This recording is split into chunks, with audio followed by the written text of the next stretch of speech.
Kokia gražiai dušo sienelė, kaipgi mes ją padarėm. Žiūrim.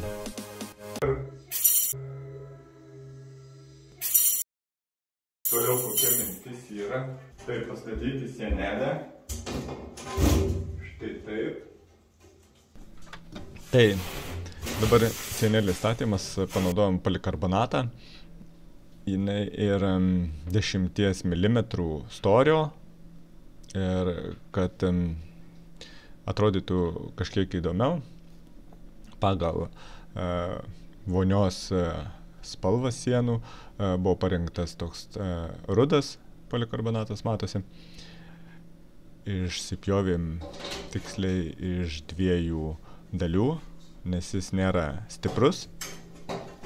Gaunasi, kadangi pas mus 2 metrai ilgis, tai 2 po metrą pasidarėm ir tvirtinamės iš aliuminio profiliukus į formos prie sienos ir statysim per vidurį dar juos atskirdami, kad sustiprinti visą sienelę. Pirmiausia, prisiklijavom ant silikono ir taip gavosi, gal taip išplanavom, toks ir planas buvo, kad kaip tik ant siūlės plytelių prisisuko profilis. Tai yra labai gerai. Į tą siūlę, negadindami plytelių, ir susisukome plonus varžčiukus. Ir taip lygiai pasiguldėm horizontalų. Specialiai palikom iškištą šiek tiek, kad vanduo vis tiek taškysis ir nepatektų ten, kur nereikia. Ir viską, aišku, svarbu čia gerai užtepti silikonu, kad vanduo nesikauptų grioveliuose, tada jisai stovi, užsilaiko, jeigu griovelyje pradeda ten geltonuotose vietose ir visokios nesąmonės darytis.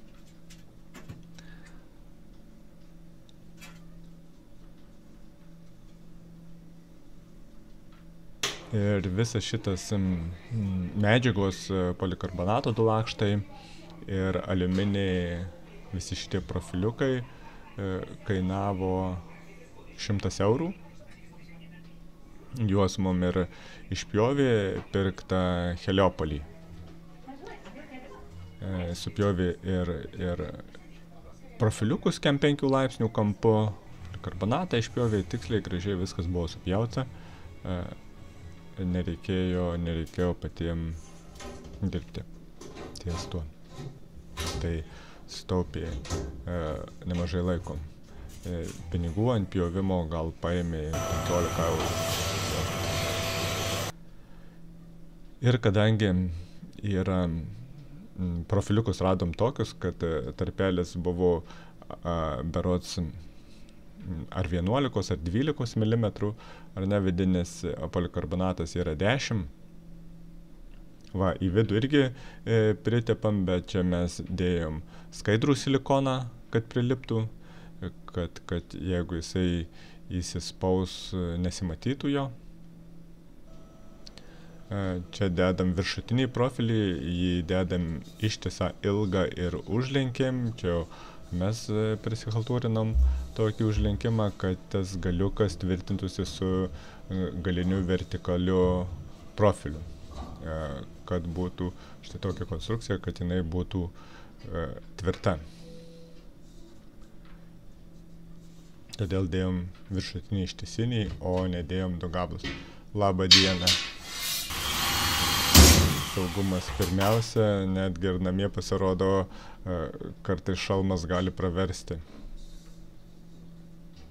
Visi sveiki, visi gyvi, niekas nenukentėjo per šį video. Ir susisukam su varžčiukais. Tai iš išorinės pusės susikišom, kaip matosi, popieriai, kad iš dušo pusės būtų gerai prisispaudę, kad nebūtų tarpelio tarp profilio ir polikarbonatų, kur negalėtų bėgti vanduo. O iš išorinės pusės ten gavosi milimetro tarpelis, kur su silikonu skaidriu užtepėm ir jau beveik nesimatė. Pasistatėm stovą galinį, kvadratinį į gipso lubos, įpjovėm, įleidom, įkišom į gipsą, kad būtų tvirtai, viską tepam aplinkui silikonu, kad nejudėtų visa konstrukcija ir būtų sandaru. Tepėm čia jau skaidriu užtepim, kadangi polikarbonatas skaidrus gaunasi, tai jeigu teptume su spalva, negražiai atrodytų. O skaidrus užsipildė mums svarbu tarpeliai. Užsisandarino, užsisklijavo. Ir antras etapas maišytuvų statymas, kadangi čia jau buvo ta dėžė stovėjo ir buvo išvesta būtent šitoj vietoj, tai prie šitos vietos dabar ir prisirišim. Užsidėjom pakulų, dedamės pastą ir įsisukam ekscentrikus. Su jais išsireguliuosim maišytuvas, kaip turi stovėti, dedamės apsaugas, apdailas šitas ir pasižiūrim, kad jinai uždengtų skylę, kiek reikia palikti iškištą. Aišku, pagal pirminį variantą, jeigu būtume iš karto tai darę, tai manau greičiausiai būčiau statęs po tinkinius, kad neitų visi vamsdeliai ant viršaus, visos šlangelės. Bet kadangi taip jau gavosi, tai dėjom ant viršaus su žarnelėm, su vamzdžiais viską. Todėl labai svarbu iš karto suplanuoti, kaip kas turėtų būti. Paskui perdarimas kainuoja ir laiką ir pinigus. Tai išsicentravom, žodžiu, ir su gulščiuku mūsų išvedimą. Nepamirštam gumytės, tarpinės visur sudėti. Ir užsisukam maišytuvą, iš kurio pasiduos vanduo į dušą. Krano čia mes nedėjom. Patikrinimas veikia. Toliau tvirtinsimės vamzdį pagrindinį dušo. Aišku, tam naudojam gulščiuką ir specialiai darom tvirtinimus į plytelių siūles. Maža kas ten žino, ką reikės ateityje daryti, tai kam tos siūlės, kam tos skylės bereikalingos. O čia su plonais varžteliais įsisukam į siūlę, net nesimatys, jeigu reikės perdaryti. Įsikelam kaiščius, aišku, plaktukas toks ne visai tinkamas, bet plytelės liko sveikos.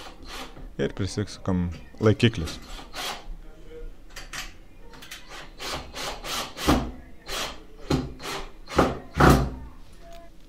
Nepamirštam prenumeruoti kanalą, spaudžiam patinka, kuo daugiau patinka, tuo geriau, tuo smagiau dėti naujus video.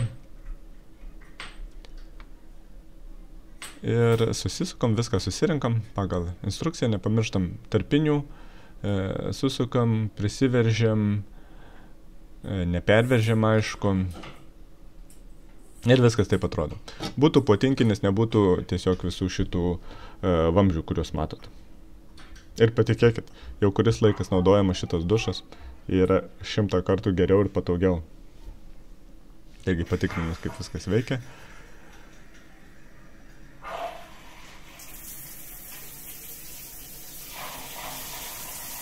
Dar vienas pastebėjimas, kad priklausomai nuo žmogaus dydžio ir išsišakojimo, tai ir vanduo vis tiek patenka už mūsų padarytus lenkstuko ir būna kartais šlapia, todėl šitos užuolaidos labai nesinorėjau dėti, man jinai tiesiog šlykščiai atrodo, todėl iš to pačio polikarbonato pasidarius iš to pačio aliuminio rėmelį reikės pasvarstyti apie durų uždėjimą. Bet tai ateityje, dabar viskas veikia, naudojamės ir čia kaip viena iš idėjų, nebrangiai galima pasidaryti dušą. Viskas su maišytuvais, su viso medžiagom kainavo iki 200 eurų. Tai tiek šiam kartui. Visiems sėkmės, spaudžiam patinka, prenumeruojam ir susitinkam kituose video.